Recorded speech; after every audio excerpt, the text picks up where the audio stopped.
Mga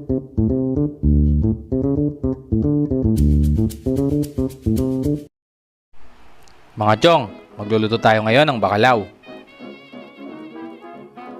Una natin gagawin, ibababad natin yung ating dried fish na labahita sa tubig for overnight. Kaya natin siya ibababad for overnight yung ating dried fish para mawala yung alat ng isda. Pagkatapos na natin siyang ibabad for overnight, ang sunod na gagawin natin, tatanggalan natin ang tinik at ihimayin natin ng maliliit yung ating isda.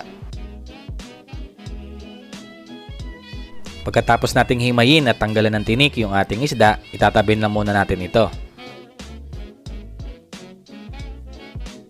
Sunod na gagawin natin yung ating garbanzos. Ibababad lang natin ito for 1 hour pagkatapos tatanggalan na natin siya ng balat.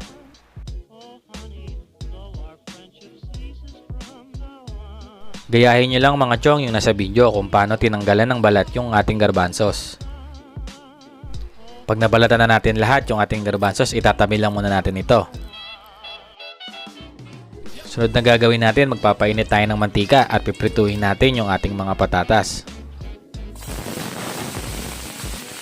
Lulutuin lang natin yung ating mga patatas hanggang sa medyo lumambot na ito. Pagkatapos itatabi lang muna natin ito.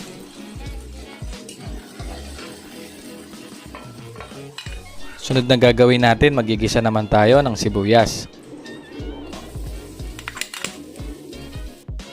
Pagkatapos maglalagay rin tayo ng kamatis.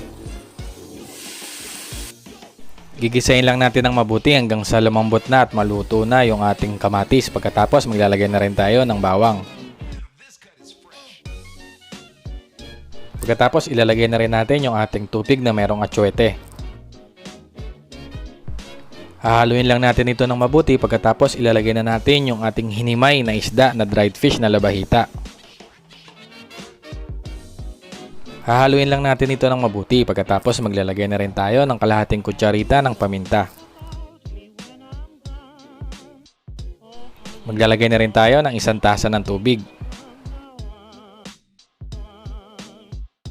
Pakukuluan lang natin ito ng mga ilang minuto hanggang sa lumambot na o maluto na yung ating isda.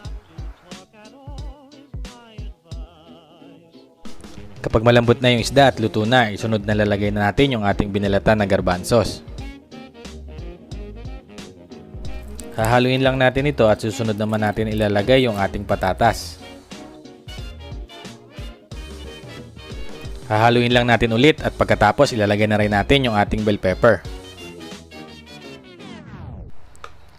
Maglalagay tayo ulit ng tubig.